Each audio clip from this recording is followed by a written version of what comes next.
Bonjour à tous. Donc aujourd'hui, on va voir ensemble comment optimiser, comment améliorer la gestion des caractéristiques sous PrestaShop. Donc déjà, à quoi servent les caractéristiques? Donc déjà, dans en fait la fiche produit, on a dans la partie détail du produit, on a la fiche technique avec des caractéristiques qui sont mentionnées.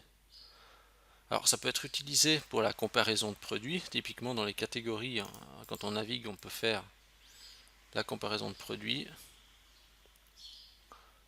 Que d'ailleurs, ici, je ne sais pas s'il y a un seul produit, je ne sais pas pourquoi il n'y a pas la comparaison. Alors dans les anciennes versions de PrestaShop, il y avait la comparaison de produits, ici je la vois pas. Enfin bref, c'est pas grave, c'est dans le tutoriel. Donc ça sert à ça, donc la comparaison de produits, normalement, la navigation par filtre à facettes, ça permet de filtrer aussi justement par les caractéristiques. Donc ça c'est important de savoir. Les caractéristiques, vous pouvez les filtrer avec le module navigation à facettes. Et forcément, avoir des caractéristiques sur une fiche produit, c'est toujours plus agréable pour l'utilisateur. Et si ça permet en plus de filtrer, c'est toujours un plus. Premier problème.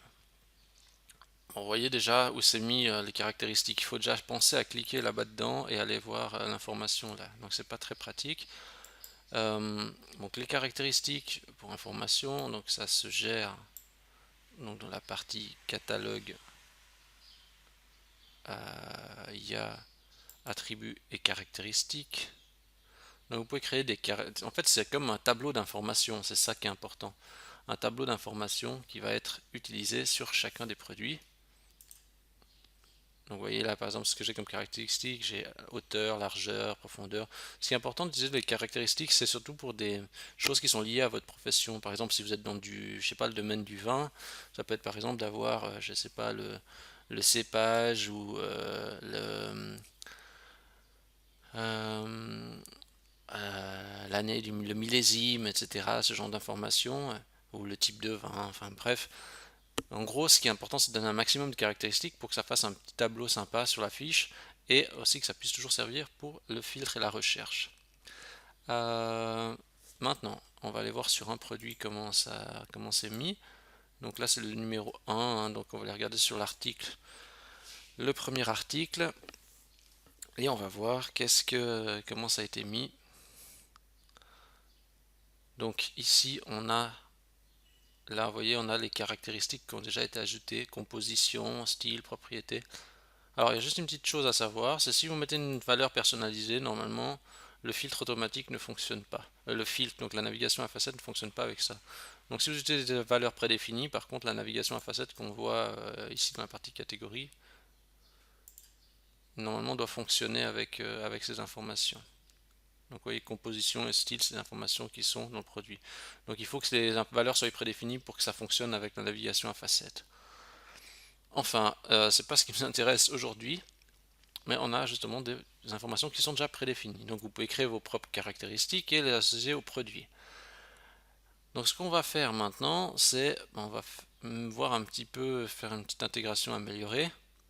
Donc, déjà, on va sortir ces informations de cette partie-là de la fiche produit. Donc moi ce que j'ai fait, donc je vais juste ouvrir cette product détail, voir qu'est-ce que j'ai mis là-dedans. Donc ok. Donc en fait cette zone qu'on vient de voir, qui est ici, c'est product détail. Et product détail, eh bien il se trouve, on va aller regarder dans l'emplacement où ça se trouve ce fichier, c'est dans classique, template, catalogue, partial, product détail. Bon, on va aller voir. Thème, classique, template, catalogue, partial. Et là, on va voir product, product détail. Bon, juste pour information, parce que je mets juste en parallèle mon fichier. Hop là. Je mets juste en parallèle mon fichier, que ça c'est le fichier que j'ai déjà modifié. Ça on voit qu'est-ce que j'ai changé.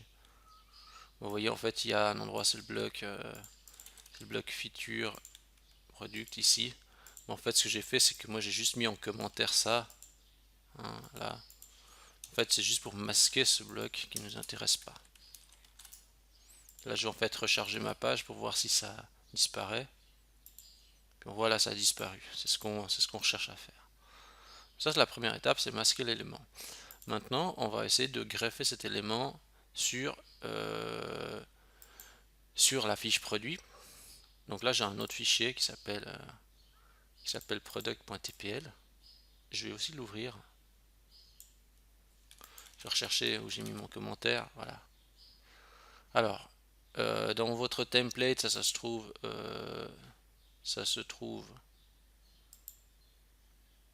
on va juste vérifier parce que des fois j'ai pas encore tout bien les noms en tête ou les emplacements, mais dans les emplacements j'ai mis.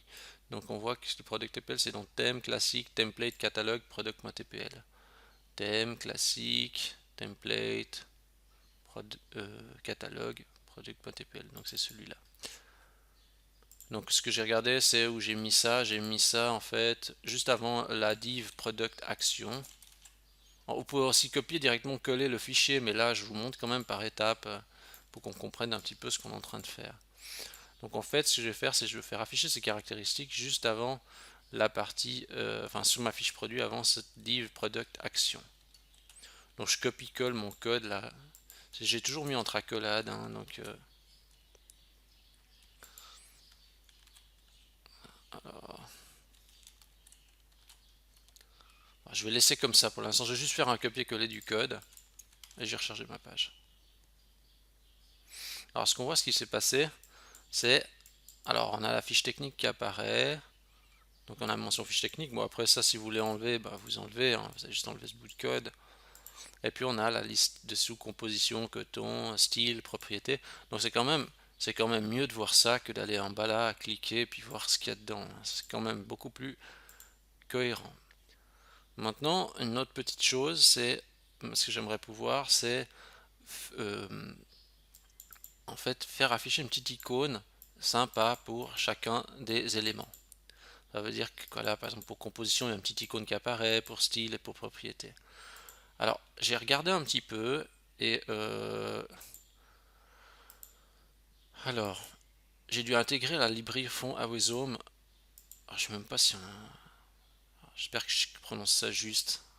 Certainement que c'est pas juste d'ailleurs comme je prononce. C'est pas grave, ce qui est important c'est que ça fonctionne. Alors, ici en fait, il y a, on va modifier le fichier layout but column. Ah bon, il se trouve, on va reprendre ça normalement donc dans thème, classique, template, layout, but column. Voilà. Et en fait, dans ce fichier, on va juste rajouter. Alors, nouveau, on peut faire une intégration plus propre, etc. Mais là, je propose une méthode, sinon, jamais s'en sortir. En fait, là, juste à la fin du id, ben, en fait, je rajoute une nouvelle librairie en fait qui va chercher le fond Awesome. Donc, le fond Awesome, c'est quoi? Donc, juste pour en fait, c'est une librairie qui permet justement de gérer les icônes. Je sais pas, j'ai pas réussi à manipuler dans PrestaShop 1.7 ou j'ai pas trouvé ou j'ai pas compris la convention de nommage, je sais pas. Mais en gros, on va utiliser cette librairie pour faire des petites icônes. Et là, en fait, ce que j'ai fait, c'est que euh, j'ai utilisé en fait un CDN. Ça veut dire que plutôt que de faire l'intégration en intégrant la librairie, en téléchargeant les fichiers, etc., j'intègre directement la librairie avec une librairie qui est déjà stockée et hébergée en ligne, quoi. Donc en fait, vous voyez, ce que j'ai fait, c'est que dans mon fichier layout.column, j'ai mis directement le lien vers mon fichier CSS qui est déjà hébergé, pré-hébergé, voilà. Donc je recharge ma page et il va se passer quelque chose en fait. Normalement, il y a des petites icônes qui vont apparaître. Alors comment ça se fait? Bon, la première chose, c'est qu'il faut qu'on comprenne déjà ce qu'on a fait. Alors vous voyez sur le product.tpl, c'est là que j'ai fait mon intégration. Alors j'ai mis quelques petites mentions. Alors ici, vous voyez, il y a un petit bout de code qui est mis en commentaire. Je vais juste l'activer pour vous montrer. Je vais recharger ma page.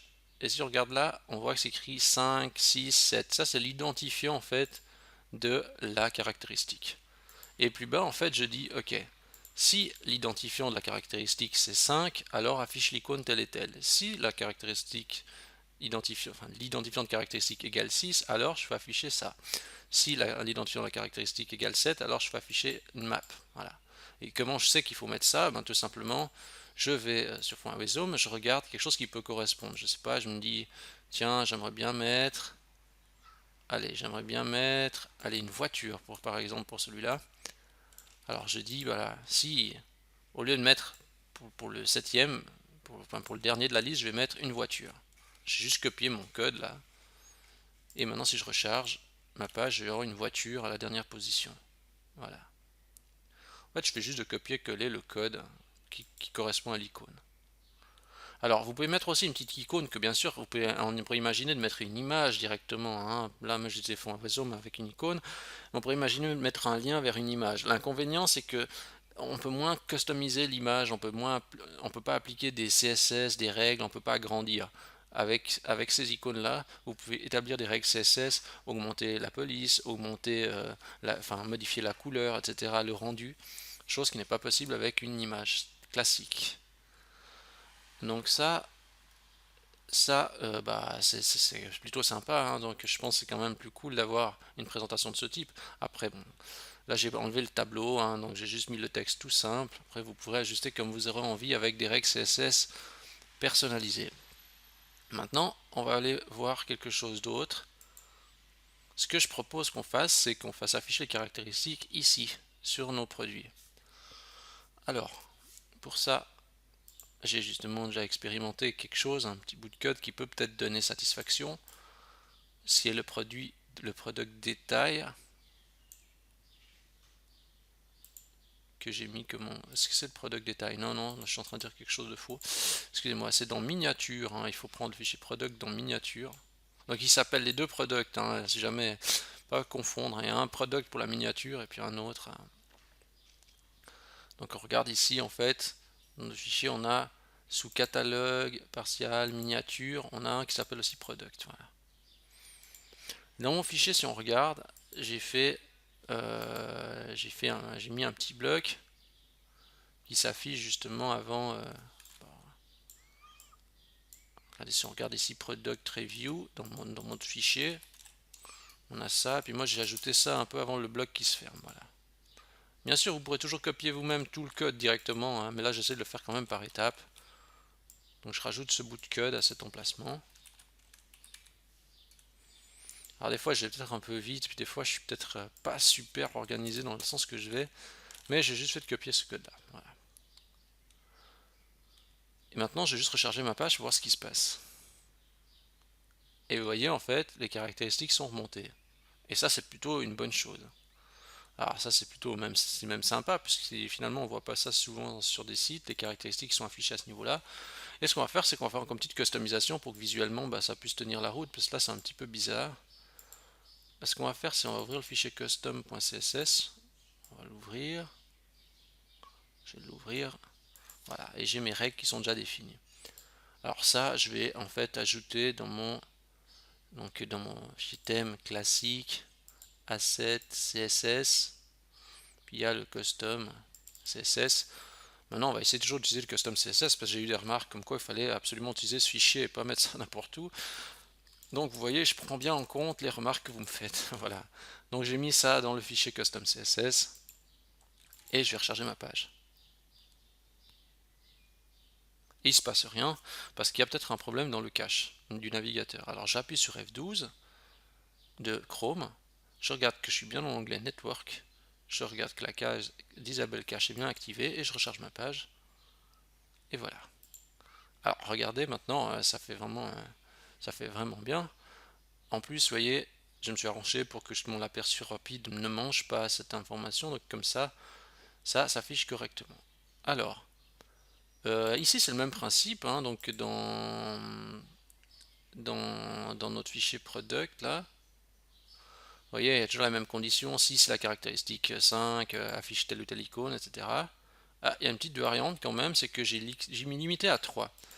Alors ici j'ai dit si le numéro de caractéristique, je vais me reprendre, si il y a plus de... En fait j'ai dit qu'il fallait qu'il affiche pas plus que 3 caractéristiques. Vous allez me dire oui mais c'est écrit 2 ici. C'est ça la condition. Hein. Je voulais pas si vous en avez 36, qu'il nous fasse une colonne de 36 caractéristiques. Alors j'ai dit ici s'il y a au maximum 3 caractéristiques affichées. Et là vous allez me dire oui mais c'est écrit 2 là. Oui parce qu'en fait les boucles, ici le for each, la boucle commence toujours par un 0. Donc ça veut dire 0, 1, 2. Donc 0 il compte comme une valeur. Donc 0, 1, 2, donc ça fait 3. Alors là c'est un petit peu technique mais en gros si vous voulez faire afficher plus, eh ben, vous augmentez ce chiffre tout simplement. Et puis si vous voulez afficher moins, ben, vous en mettez 1. Si vous mettez 1, ben, il va en afficher que 2. Regardez, on va faire le test. On met 1, mais il en affiche que 2. Je remets à 3, je remets à 2, pardon, il va en afficher 3. Voilà. Après, encore la question, c'est de l'emplacement. Est-ce que c'est le bon emplacement? Ça va dépendre aussi des produits, du template, etc. Je dis template par défaut. Si vous trouvez que c'est trop haut ou c'est trop bas, si vous trouvez que c'est trop bas, ben, vous pouvez changer le margin top, par exemple. On met un peu plus. Alors, je sais pas si, nouveau problème du cache. Alors, mais attendez, parce que là, je crois que je suis en train de modifier le faux fichier. Ouais, il faut que je modifie déjà le bon fichier. Il faut être un peu organisé, il faut fermer au fur et à mesure, pas faire comme moi. Donc là, je mets à moins 250, je recharge ma page, et vous voyez, c'est monté. Je pourrais encore monter un peu plus, hein. Je mets à des 170 par exemple. Puis après, vous allez dire, ah, mais c'est peut-être pas lisible, parce que ça superpose le texte, etc. Donc après, il faudra voir au niveau de la couleur, au niveau de la dimension. Vous pouvez aussi utiliser Text Shadow, là, j'ai pas mis, mais Text Shadow avec, ça veut dire qu'il y a un petit ombrage sous le texte. Un petit ombrage blanc du coup. Vous voyez, ça détourne légèrement la police, puis même si ça passe sur une image, ben, on peut lire la lettre. Bon, franchement, c'est à expérimenter, hein. C'est de la cosmétique, c'est à expérimenter, il faut tester, voir qu'est-ce que ça donne. Ah, si on va faire quelque chose, on va encore tester sur le mobile. Moi, j'ai fait le test, ça a l'air de fonctionner. Donc, vous voyez, même sur mobile, on a l'information qui s'affiche. Ah bah vous voyez par exemple là j'avais pas pensé à ce cas avec l'élément nouveau, enfin en faisant le changement que je viens de faire, hein, je dis bien, parce que là c'était 200 j'avais mis par défaut. Bah voilà, effectivement, alors là on peut se poser la question, on peut se dire ah ouais peut-être que 200 c'est pas, faut pas mettre trop la valeur trop élevée parce que sinon on peut avoir un chevauchement si le produit il est nouveau. Nouveau j'ai essayé de faire une petite une customisation pour que ça puisse jouer un peu plus dans tous les cas de figure, mais voilà, c'est une ébauche, il y a peut-être encore à ajuster, peut-être encore à améliorer pour que ça soit encore plus optimal. Euh, et qu'est-ce que il nous reste à voir? Bah, je crois qu'on a fait le tour. On a fait le tour. Alors c'est un premier pas. Je trouve que c'est sympa finalement. Puis la customisation à mettre en place est assez simple. C'est pas trop intrusif et je pense que ça peut faire la différence, surtout quand vous avez des produits qui se ressemblent, pour que la personne puisse déjà faire une faire un tri avant même de changer de euh, là, j'ai perdu le fil, hein. Mais en gros je pense que ça permet justement de faire déjà un petit peu le tri avant même de rentrer dans le produit. Eh ben, ça permet d'avoir une vision de l'article. Voilà. Là, qu'est-ce que je vois? Pourquoi? Je vais quand même regarder parce qu'ici c'est écrit féminin, puis là c'est écrit habillé. Qu'est-ce que on dit? Le style 1 habillé. Et puis là c'est quoi? Le... Ok, là c'est un style féminin et là c'est un style habillé. Bon, ok, je trouve ça un petit peu bizarre, mais effectivement, non, ça concorde bien. Donc voilà, donc je pense qu'on a fait le tour pour ces caractéristiques. Si jamais pensez toujours à les caractéristiques, c'est important parce que vous pouvez utiliser sur la navigation à facettes. Certaines personnes qui ne savent pas qu'on peut utiliser les caractéristiques de la navigation à facettes et c'est très intéressant parce que finalement ça vous donne des possibilités de filtres qui peuvent être vraiment super pour votre boutique en ligne. Sur ce, si vous avez aimé cette vidéo et aimé ce tutoriel, moi, je vous invite à liker la vidéo. Si vous aimez ces vidéos en général, tutoriels que je propose et que vous pensez que c'est bien, eh bien, je vous propose de vous abonner à la chaîne YouTube. Ça me fait toujours plaisir quand il y a un nouvel abonné. Je suis vraiment très content quand quelqu'un s'abonne à la chaîne YouTube.